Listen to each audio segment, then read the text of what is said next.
has been taught by revelation.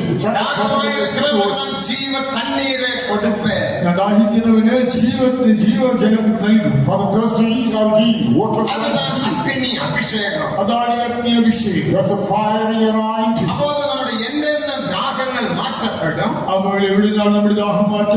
Therefore, our thirst shall be changed. Thirst to our faith will be changed. Thirst to holiness. Thirst to grow in power.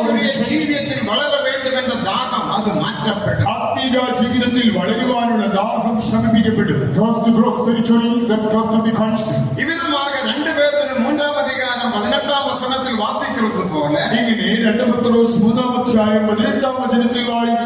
As we read 2 Corinthians chapter 3 verse 18,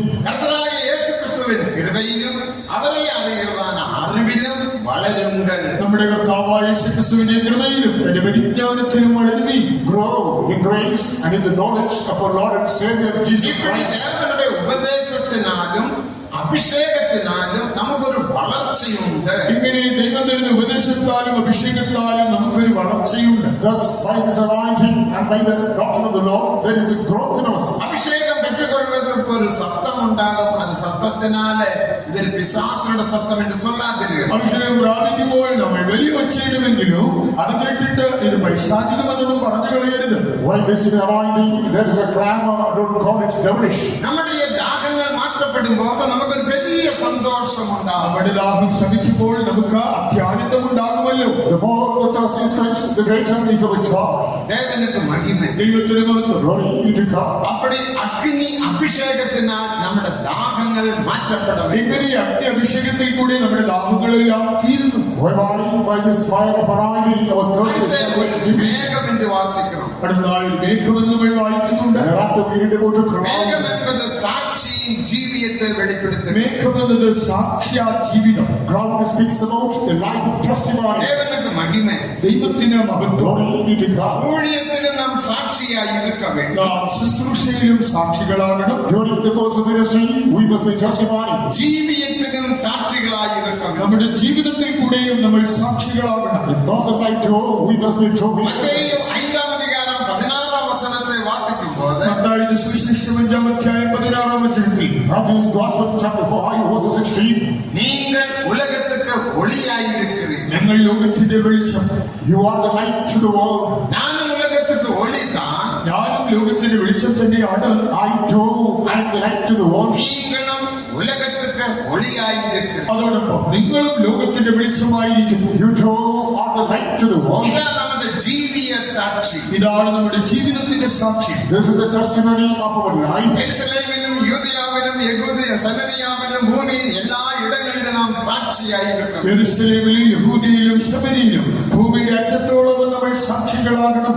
We must give testimonies in Jerusalem, Samaria, Judea and uttermost parts of the world. രണ്ടാമത് ഊഴിയത്തിലും സാക്ഷിയായിരിക്കണം. രണ്ടാമത് നമ്മുടെ ശുശ്രൂഷയിൽ കൂടെയും സാക്ഷികളാകണം. Secondly, on the face of the ministry, you must give testimony. ഫിലിപ്പിയർ 2-ാം അധികാരം 14-16 വരെ വാസിക്കുമ്പോൾ ഫിലിപ്പിയ ലേഖനം 2-ാം അധ്യായം 14 മുതൽ 16 വരെയുള്ള വചനങ്ങളിൽ വായിക്കുമ്പോൾ Philippians chapter 2 verses 14-16 ഓടിനതും പ്രയാസപ്പെട്ടതും വീണാകാതെ പഠിക്ക് ക്രിസ്തുവിൻ നാളിൽ മുഖർച്ചയുണ്ടാക തിരുവചനത്തെ പിടിത്തുകൊണ്ട് ജ്യോതിഷികളെ പോലെ പ്രകാശിക്കുന്ന നിങ്ങൾ കോണലും മാർപ്പാടുமான സന്തതിயின் നടുവിലെ കുറ്റമറ്റവരും കണ്ടിക്കപ്പെടാത്തവர்களுം മാസത്തെ പിള്ളകളുമായി ഇരുപ്പതற்கு എല്ലാവറ്റെയും മുറുമുറുപ്പില്ലാമലും തർക്കിപ്പില്ലാമലും ചെയ്യുങ്ങൾ. ആകയാൽ ഓടിയതും അധ്വാനിച്ചതും വൃഥാവിലായി എന്ന് വരാതിരിക്കാൻ നിങ്ങൾ ലോകത്തിൽ ജീവന്റെ വചനം പ്രമാണിച്ചുകൊണ്ട് ജ്യോതിഷകളായി പ്രകാശിപ്പിൻ. നിങ്ങൾ എല്ലാം തർക്കവും പിറുപിറുപ്പും കൂടാതെ ചെയ്യുന്നവരാകുവീൻ. We must hold about the word of life, that we may rejoice in the day of Christ, that what we run should not end in vain, neither labor in vain. We must hold towards the light. ജ്യോതിഷകളെ പോലെ പ്രകാശിക്കാൻ വേണ്ടി ജ്യോതിഷകളെ പോലെ പ്രകാശിക്കണം. Shine as lights in the world. തിരുവചനത്തെ പിടിച്ചുകൊണ്ട് ഊഴിയത്തിൽ നാം പ്രകാശിക്കാൻ വേണ്ടി. ആകയാൽ ഈ ജീവന്റെ വചനത്തെ മുറുകെ പിടിച്ചുകൊണ്ട് ശുശ്രൂഷയിൽ പ്രകാശിക്കണം. Hold across the word of God and shine during the hours of ministry. ഊഴിയം ചെയ്യുമ്പോൾ പാപത്തിൽ പാപത്തിന്മേൽ ജയമുണ്ടാകും. ശുശ്രൂഷ ചെയ്യുമ്പോൾ പാപത്തിന്റെ മേൽ ജയം ലഭിക്കും. While doing the ministry, we must obtain victory over sin. ദേവനുക്ക് മഹിമ. ദൈവത്തിന് മഹത്വം. Glory be to God. ഉപാഗമം 8-ാം അധികാരം 3-4 വചനങ്ങൾ വാസിക്കുമ്പോൾ ആവർത്തന പുസ്തകം 8-ാം അധ്യായത്തിലെ 3-4 വചനങ്ങളിൽ Deuteronomy chapter 8 verses 3 and 4. Israel മക്കൾ 40 வருடம் വനാന്തര വഴിயாக നടന്നു വന്നാர்கள். ദൈവം ഇസ്രായേൽ മക്കളെ 40 സംവത്സരം മരുഭൂമിയിൽ കൂടെ നടത്തി. Israelites traveled through the wilderness of 40 long years. അവരുടെ കാൽ വീങ്ങവില്ല. അവരുടെ കാൽ നീരുവച്ച് വിങ്ങി. Their feet did not swell. അവരുടെ വസ്ത്രം പഴസാകവില്ല. അവരുടെ വസ്ത്രം ജീർണിച്ചില്ല. The garment did not wax. അവരുടെ ചെരുപ്പിൻ വാർ അവിടുന്ന് പോകവില്ല. അവരുടെ ചെരുപ്പിന്റെ വാർ പൊട്ടിയതുമില്ല. The strap of the shoes did not unstrap. ഊഴിയത്തിനാൽ ഉനക്ക് ബലവീനം വരാതെ. ശുശ്രൂഷയാൽ നിനക്കൊരിക്കലും ബലഹീനത വരില്ല. By this ministry, you will never be able to. ഊഴിയത്തിനാൽ വ്യാധികളെ ജയിക്കണം, പാപത്തെ ജയിക്കണം, ബലവീനത്തെ ജയിക്കണം. ശുശ്രൂഷയാൽ പാപത്തെ ജയിക്കാം, രോഗത്തെ ജയിക്കാം, ദൗർബല്യങ്ങളെ ജയിക്കാം. By ministry, you can overcome infirmities, weaknesses, and sin. 107-ാം സംഗീതം 35-ാം വചനത്തെ വാസിക്കുമ്പോൾ 7-ാം സങ്കീർത്തനം 35-ാം വചനത്തിൽ Psalm 1:7 verse 35. അവരിൽ ബലവീനൻ ഒരുവനും ഇരിക്കവില്ല. അവരിൽ ബലഹീനൻ ഒരുത്തനും ഉണ്ടായിരുന്നില്ല. There was no weak among them. ആനപടിനാൽ ദേവജനമേ കർത്തരുടെ ഊഴിയം ചെയ്യുங்கள். അതുകൊണ്ട് ദൈവജനമേ, നിങ്ങൾ കർത്താവിന്റെ ശുശ്രൂഷ ചെയ്തി. Therefore, whenever people of God do ministry unto God, trust ഊഴിയം ചെയ്യുங்கள். നിങ്ങൾ ലഘുലേഖകൾ നൽകി ശുശ്രൂഷ ചെയ്തി. in ministry of the tract, ആസ്പത്രി ഊഴിയം ചെയ്യുங்கள். ആശുപത്രികൾ സന്ദർശിച്ച് ശുശ്രൂഷ ചെയ്തി. visit hospitals and do ministry. ആത്മാക്കളെ സന്ധിത്ത് സുവിശേഷത്തെ ചൊല്ലുங்கள். പുതിയ ആത്മാക്കളെ സന്ദർശിച്ച് അവരോട് സുവിശേഷം പറയുവി. Visit new souls and campaign the full of സഭയിൽ God. സൺഡേ സ്കൂൾ ഊഴിയം ചെയ്യുங்கள். സഭയിലെ സൺഡേ സ്കൂൾ ശുശ്രൂഷയും ഏറ്റെടുത്ത് ചെയ്തി. Those Sunday school ministry in the church. இப்படி பலவிதமான ஊழியங்கள் நமது சபையில் உண்டு. അങ്ങനെ നമ്മുടെ സഭയിൽ വിവിധ നിലകളിലുള്ള ശുശ്രൂഷകളൊക്കെ ഉണ്ടല്ലോ. There are diverse ministries in our church too. ഇത് പേരുക്കും പെരുമയ്ക്കുമല്ല. ഇത് പേരിനോ പുകഴ്ചയ്ക്കോ അല്ല. Not for name and reputation. ചിലർ ഊഴിയം ചെയ്യുമ്പോൾ അതിന് പെരുമയാക അവർ എടുത്തുകൊള്ളുகிறாർ. ചിലർ ശുശ്രൂഷ ചെയ്യുമ്പോൾ അതൊരു പൊങ്ങച്ച വിഷയമായിട്ട് എടുക്കാറുണ്ട്. Some people feel proud of doing this നീ ministry. മികവും മനത്താഴ്മയിൽ കർത്തരുടെ ഊഴിയം ചെയ്യുമ്പോൾ എന്നാൽ മനത്താഴ്മയോടുകൂടി നീ കർത്താവിന്റെ ശുശ്രൂഷ ചെയ്യുമ്പോൾ Without humility, once you do the ministry of அந்த God, ஊழியத்தினால் உனக்கு பலவீனங்கள் வராமல், பாவம் மேற்கொள்ளாமல், பிசாசானவன் உன்னை தாக்காமல், தேவாதி தேவன் உன்னை பாதுகாப்பார். ആ ശുശ്രൂഷയാൽ പിശാചിനെ ആക്രമിക്കാതെ, പാപം നിന്റെ ജീവിതത്തിൽ വരാതെ, ദൗർബല്യങ്ങൾ നിന്നെ കീഴ്പ്പെടുത്താതെ ദൈവാദി ദൈവം നിന്നെ സംരക്ഷിക്കും.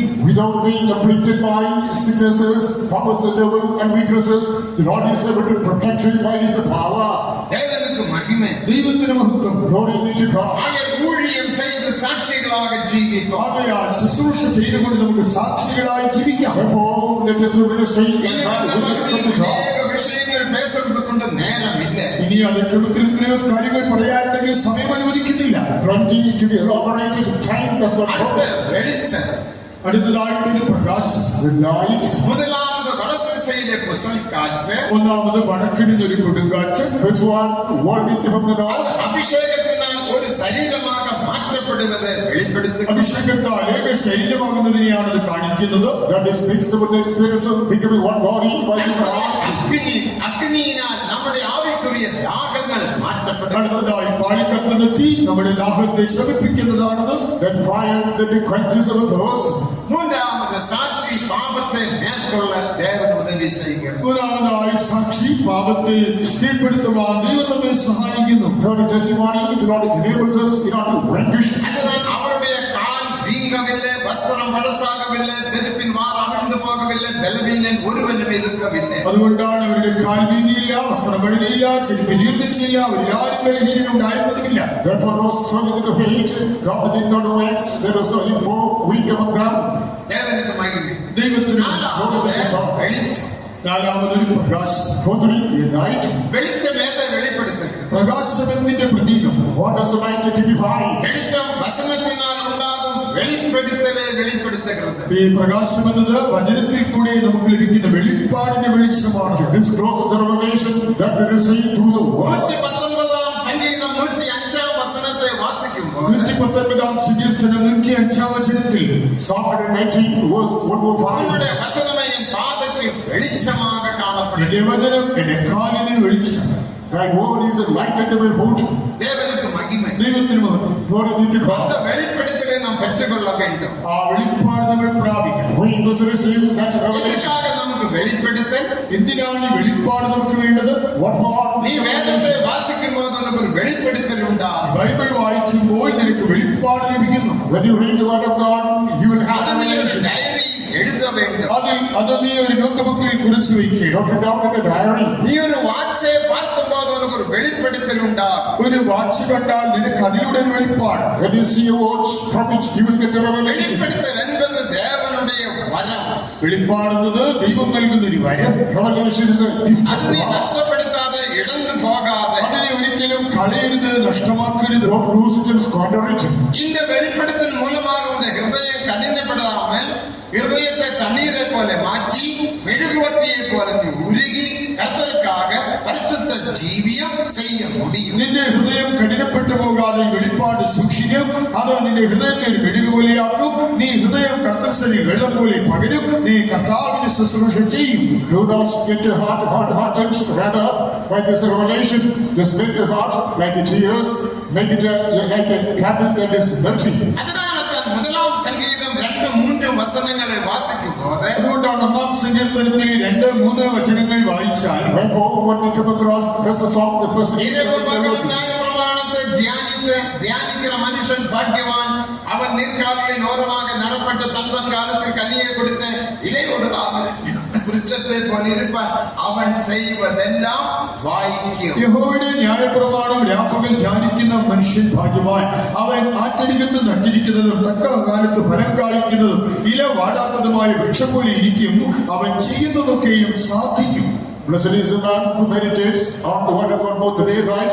He shall be like a tree planted by the rivers of water. அதுதான் வசனங்களை நாம் தியானிக்க வேண்டும். ഇതിനായിട്ടാണ് നാം തിരുവചനങ്ങളെ ധ്യാനിക്കേണ്ടത്. For the same purpose, we must meditate on the word of God. முன்காலங்களில் நமக்கு ஒரு தியான கூட்டம் இருந்தது. മുൻകാലങ്ങളിൽ നമുക്കൊരു ധ്യാനയോഗം ഉണ്ടായിരുന്നു. During the former days, we had the season of meditation. கூட்டம் நடத்த கொஞ்ச நேரம் பாஸ்டர் சொல்லுவார், கரங்களை தட்டி தட்டி சொல்லுவார், இனி தியானிப்போம். കാത്തിരിപ്പ് യോഗത്തിനിടയിൽ പാസ്റ്റർമാർ കരപടിച്ച് നിർത്തിയിട്ട് പറയും, ഇനി അല്പസമയം നമ്മൾ ധ്യാനിക്കണം. During the time meeting, the pastor would say, after getting into the spirit of God, hereafter let us கொஞ்ச meditate. நேரம் தியானிக்கும் போது 2-3 பேர் அங்கும் இங்கும் இருந்து அந்நிய பாஷையில் பாடுவார்கள். അവർ ധ്യാനത്തിനായിരിക്കുമ്പോൾ അവിടെ ഇവിടെ നിന്നായി ചിലർ അന്യഭാഷകളിൽ പാടും. While this meditation was underway, from here and there, people used to talk and sing in tongues. உடனே வல்லமையின் அபிஷேகம் அந்த சபையில் உண்டாகும். പെട്ടെന്നൊരു ശക്തിയായ അഭിഷേകം ആ സഭയിൽ വ്യാപരിക്കും. The result is the operation of the mighty நீ Holy Spirit. தியானிக்கும் போது உனக்கு 4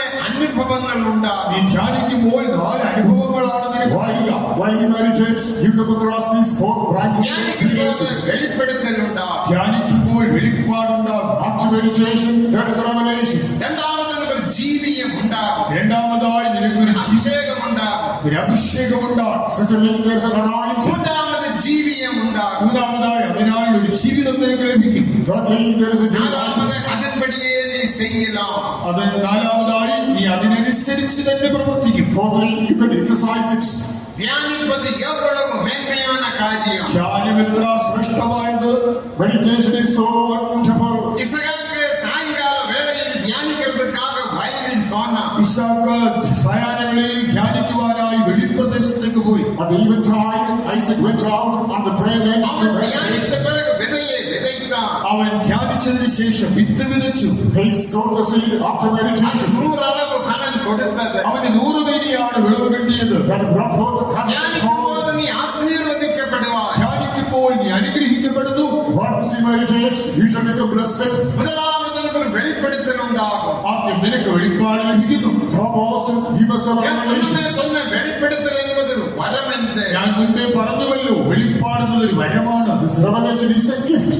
தேவனுக்கு மகிமை. ദൈവത്തിന് മഹത്വം. Glory be to God. நீ தகாத இடத்தில் இருக்கும் போது, தகாத இடத்தில் போகும் போது, தகாத காரியத்தை பேசும் போது வெளிப்படுத்தல் உள்ளவர்களுக்கு உள்ளான மனுஷன் மனசாட்சி அவனோடு பேசும். അയോഗ്യമായ ഇടത്തിൽ പോകുമ്പോൾ അവിടെ ഇരിക്കുമ്പോൾ സംസാരിക്കുമ്പോൾ വെളിപ്പാടുള്ള മനുഷ്യർക്ക് അവരുടെ മനസ്സാക്ഷി കുത്തി അവരുടെ ഉള്ളം അവരോട് അത് പറഞ്ഞു കൊടുക്കും. Once we go to untoward places, engaging untoward unhealthy practices, this conscience will be pricked because of this one. വെളിപ്പെടുത്തൽ ഉണ്ടാകുമ്പോൾ ഒരു അഭിഷേകം ഉണ്ടാകും. അതാണ് വെളിപ്പാടിലിരിക്കുമ്പോൾ ഒരു അഭിഷേകം ഉണ്ടാകുന്നു. When there is a revelation, there is a അഭിഷേകത്തിനാൽ ഒരു ജീവിയം ഉണ്ടാകും. അഭിഷേകത്താൽ നിനക്ക് അതിന് തക്ക ജീവിതം ലഭിക്കുന്നു. by this anointing you get a special life. அந்த ജീവിതത്തിനാൽ നീ നിனைத்த കാര്യങ്ങളെ ദൈവസിദ്ധത്തിൻപടി ചെയ്യും முடியும். ആ ജീവിതത്തിൽ കൂടി നീ ഉദ്ദേശിക്കുന്ന കാര്യങ്ങൾ ദൈവഹിത പ്രകാരം നിനക്ക് നിവർത്തിക്കാം. By this anointing, according to the will of God, all your needs will be realized. ഇതെല്ലാം ഞാൻ എന്റെ അനുഭവത്തോട് ചേർന്ന് சொல்லுகிறேன். ഞാനിതെല്ലാം സ്വാനുഭവത്തിൽ നിന്നാണ് നിങ്ങളോട് പറയുന്നത്. This is my practical, pragmatic ഞാൻ experience. பேசுவதெல்லாம் என்னுடைய അനുഭവം. ഞാൻ പറയുന്നതെല്ലാം എന്റെ അനുഭവം തന്നെയാണ്. My message is my first-hand experience. ഏതോ പുസ്തകത്തിലെ പാർത്ത് പഠിച്ച് ചൊല്ലുവതല്ല. ഏതെങ്കിലും പുസ്തകത്തിൽ നിന്ന് വായിച്ചു പഠിച്ച് മനഃപ്പാഠം പറയുന്നതല്ല.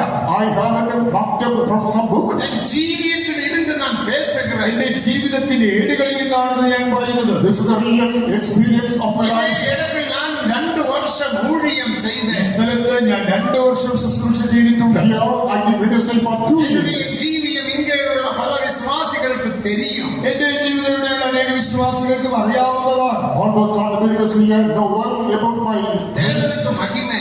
ദൈവത്തിന് മഹത്വം. glory be to God. ആനപടിനാൽ വെളിപ്പെടുത്തലെ പെറ്റുകൊണ്ട് ജീവിപ്പோம். ആകയാൽ നമുക്ക് വെളിപ്പാട് പ്രാപിച്ച് ജീവിക്കാം. Therefore, this is this revelation unto அதுதான் அந்த you. வெளிச்சம். അതാണ് ആ പ്രകാശം. That's the real light. 5 சொகுசாவின் நிறம். അടുത്തതായിട്ട് ശുക്ല സ്വർണ്ണം പോലെ ഒരു കാഴ്ച. Fifthly, color of amber. சொகுசாவின் நிறம் கர்த்தருடைய வருகைக்கு ആയത്തപ്പെടുത്തുகிற പദ്ധതി. ഈ ശുക്ല സ്വർണ്ണത്തിന്റെ കാഴ്ച എന്നത് കർത്താവിന്റെ വരവിനായി ഒരുക്കുന്നതായ ഭാഗമാണ്. Color of amber is something that prepares us for the coming of the Lord. சொகுசாவின் நிறம் என்பது டிராபிக் லைட்டில் കാണപ്പെടുகிற മഞ്ഞ കളർ ലൈറ്റ് പോലെ ഈ இருக்கும். ശുക്ല സ്വർണ്ണം എന്നത് നിങ്ങൾ ട്രാഫിക് സിഗ്നലിൽ യെല്ലോ കാണുന്നുണ്ടല്ലോ അതുപോലെ ഇരിക്കും. This amber is like the yellow light during signal point. Red light வந்த பிறகு yellow வரும், yellow வந்த பிறகு green வரும், green வருவதற்கு முந்தி yellow, yellow வரும்போது எல்லாரும் ஆயத்தப்படுவாங்க. ചുവന്ന ஸ்டார்ட் பண்ணி குதிக்க. ചുവന്ന വിളക്ക് കെട്ടിട്ട് പച്ച വിളക്ക് തെളിയുന്നതിനിടയ്ക്ക് ഒരു മഞ്ഞ വെളിച്ചം വരുമ്പോൾ അത് നമ്മെ ഊർജ്ജസ്വലരാക്കും. മുന്നോട്ട് കുതിക്കുവാൻ നമ്മൾ ഒരുങ്ങും. Red is followed by yellow light, which indicates green is ahead. அதுதான் சொகுசாவின் நிறம் கர்த்தருடைய வருகைக்கு ஆயத்தப்படுகிற பகுதி. അതാണ് ഈ ശുക്ല സ്വർണ്ണം കർത്താവിന്റെ വരവിനായി ഒരുക്കുന്ന ഘട്ടം. Amber is something that is equipping us for the coming of the Lord. 5 അനുഭവങ്ങൾ ദേവ സഭയിൽ കാണപ്പെട வேண்டும். ഇങ്ങനെയുള്ള 5 അനുഭവങ്ങൾ ദൈവസഭയിൽ ദൃശ്യമാകണം. These 5 experiences should be latent in the church of இந்த God. അനുഭവത്തിൽ ജീവിത്ത് മഹിമയെ പെற்றுകൊള്ളുவோம். ഈ അനുഭവത്തിൽ ജീവിച്ച് നമുക്ക് ആ മഹത്വം പ്രാപിക്കാം. Let us practice it, attain the same glory. അടുത്ത മഹിമയ്ക്ക് വരുவோமாக. ഇനി നമുക്ക് ആ മഹത്വത്തിലേക്ക് വരാം. Now let us come back to glory. മഹിമ ഏതെ വെളിപ്പെടുത്തുക. മഹിമയിൽ അനേക വിഷയങ്ങളുണ്ട്. ഈ മഹത്വത്തിൽ പറയുവാൻ അനവധി വിഷയങ്ങളാണുള്ളത്. Plenty of things are latent in this glory. മഹിമയിൽ മേന്മ என்ன? ഒന്ന് മഹത്വത്തിന്റെ വൈശിഷ്ട്യം എന്ത്? First, the excellence of the glory. இரண்டாவது மகிமை இழந்து போகிறது எப்படி? എങ്ങനെയാണ് ഈ മഹത്വം നഷ്ടമാകുന്നത് എന്നതാണ് രണ്ടാമത്. Secondly, how does the person lose this glory? மறுபடியும் மகிமையை பெற்றுக்கொள்வது எப்படி? വീണ്ടും എങ്ങനെ മഹത്വം നമുക്ക് തിരിച്ചു പ്രാപിക്കാം? How can we recuperate it? மகிமையின் மேன்மையை குறித்து முதலில் சிந்திப்போம். മഹത്വത്തിന്റെ ശ്രേഷ്ഠത നമുക്ക് ആദ്യം ഒന്ന് ചിന്തിക്കാം. First, let us think about the excellence of the glory. BC 970 ஆண்டில் BC 970 BC 970. சாலமோன் தேவனுக்கு ஒரு ஆலயத்தை கட்டினார். ശലോമോൻ ദൈവത്തിനായിട്ട് ഒരു ആലയം നിർമ്മിച്ചു. Solomon built a temple unto God. அந்த ஆலயத்தை அவன் பிரதிஷ்டை செய்து ആ ആലയം അവൻ പ്രതിഷ്ഠിച്ചിട്ട് He consecrated the same unto God. தேவனோட மகிமை சக்கையில வந்து இறங்கினதாக வேதத்தில் வாசிக்கிறோம். 1 രാജാക്കൾ 8-ാം അധികാരം 10-ാം വചനം. ഒന്ന് രാജാക്കന്മാർ 8:10 വായിക്കുമ്പോൾ ദൈവത്തിന്റെ മഹത്വം അഥവാ ഷെക്കൈന അവിടെ വന്ന് ആവസിച്ചതായി കാണാം. First Kings chapter 8 verse number 10 speaks about glory came there and abode. அந்த மகிமையினால் ஆசாரியர்களுக்கு உள் பிரவேசித்து ஊழியம் செய்ய முடியாமல் போய்விட்டது என்று நாம் ആ வாசிக்கிறோம். തേജസ് അവിടെ നിറഞ്ഞിരുന്നത് കൊണ്ട് പുരോഹിതന്മാർക്ക് പോലും അകത്ത് കടന്ന് ശുശ്രൂഷിക്കുവാൻ കഴിയാത്ത അവസ്ഥയുണ്ടായി. As the glory filled the entire room, even the priest is not able to find access wherein. அதுக்கு முந்தி மோசே ஒரு கூடாரத்தை ஸ்தாபித்தார். അതിന് മുൻകാലങ്ങളിൽ മോശെ ഒരു സമാഗമന കൂടാരം സ്ഥാപിച്ചിരുന്നു. In the previous context, Moses set a tabernacle. அது பிரதிஷ்டை செய்யும் போது അതും പ്രതിഷ്ഠിച്ചപ്പോൾ At the time of the dedication, யாத்திராகமம் 40 அதிகாரம் 34 வசனத்தில் இருந்து வாசிக்கும் போது വെളിപ്പാട് പുസ്തകം 40-ാം അധ്യായം 34-ാം വചനം മുതൽ വായിച്ചാൽ Exodus chapter 14 was 34 அப்பொழுது verse. மேகம் வந்தது. അപ്പോൾ ഒരു മേഘം പ്രത്യക്ഷമായി. Cloud overshadowed. மேகத்திலிருந்து மகிமையானது கூடாரத்துக்குள் நிரப்பிற்று. ആ മേഘത്തിൽ നിന്ന് തേജസ് ഈ കൂടാരത്തെ നിറച്ചു. From the cloud, glory filled the